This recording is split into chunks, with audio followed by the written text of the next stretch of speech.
YouTube, this is Justin with Super Paintball Review. Today I wanted to talk to you about the low pressure valve from Paintball Gateway. I have a Trilogy Sport, which is a CO2 autococker, or an autococker designed to run off CO2, sorry. And when I put my pump kit on it, and put a regulator on it, and miscellaneous other things, it was having very bad velocity issues. Couldn't get above 260, 275, or 260, 270 on at best, and that was with the regulator all the way up and the IVG all the way in. So I invested in the Paintball Gateway low pressure Trilogy valve. I don't know if you can see very well the difference.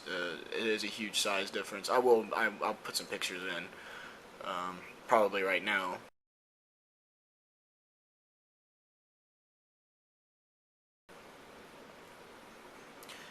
Anyways, the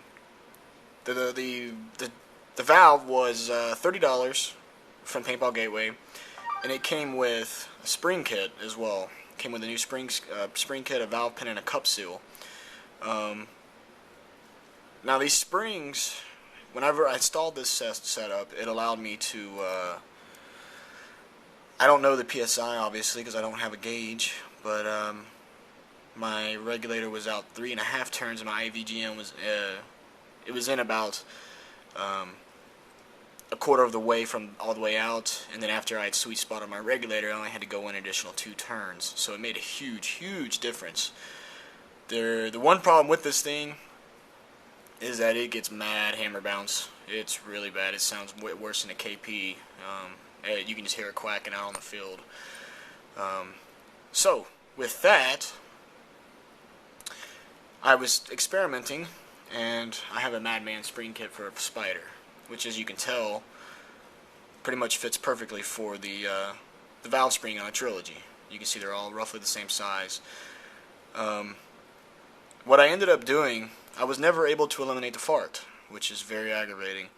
What I ended up doing was running the spring, the very light spring that came with the new valve, and the original really hard CO2, spring.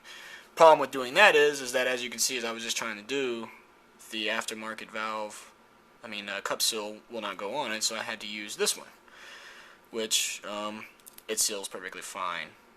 So, if you do plan on investing in the Paintball Gateway low pressure valve, it is a good investment as far as operating pressure goes and giving you full control of your velocity. Whenever I was messing around, I think I got up to 340 or so, 330, 340.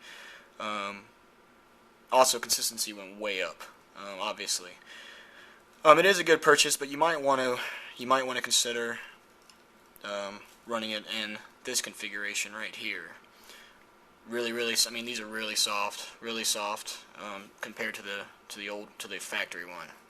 I'm squeezing roughly the same. Anyways, so yeah, you might want to invest in it. It is very good purchase. It does what it's supposed to do.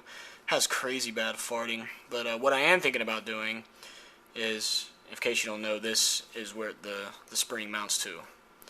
I am considering shimming the factory spring. Shimming the back spring. I'm going to try to figure out a way to do it. Actually, I got it backwards. That's why I'm confused. Okay. Let me get this. I am considering shimming this guy here. I'm going to go to Ace Hardware probably tomorrow and pick up some more washers. And I'm going to try, 2, 3, 4, 5 to give this factory spring more oomph to it. The main reason why I wanted to get this was A, with the velocity issues, but 2 was for the pump stroke. The pump stroke with these factory springs was obscenely hard, especially whenever you were engaging the hammer.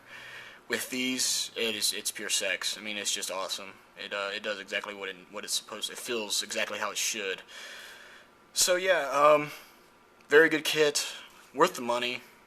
Again, I'll put pictures, but it's a huge difference. yeah, I mean, with this setup, with the CO2 valve spring, and with this, with the new spring, the farting did go down. It sounded like a typical sniper, so most people will probably be okay with that. I'm gonna try to eliminate it as best I can, but also doing this obviously made my operating pressure. I had to go in with the regulator about halfway, so it made a huge difference. Probably actually a little further than halfway. So it made a big difference with the operating pressure, I'd imagine. I would guess it was probably running around 300 with both of these, and I would say probably around 500 with this new one. Just guessing. I have no idea, no way of really knowing that. So yeah, it's a good setup. Worth the money in my opinion, especially if you have a Trilogy Sport, because some of the tacticals on the pros, I believe, were regulated, so I'm sure they have softer springs already. So they might actually be a better sniper or a Trilogy to go with if you want to go with a pump. But this is a really nice setup. My consistency went up a lot, and as well as efficiency, even with the farting. So I'm going to try to eliminate the farting, and if I do, I will make another video. So I'm probably going to put it together and shoot it a couple times so you can hear the farting, and then yeah, but there you go. Paintball gateway, low pressure valve, very good setup.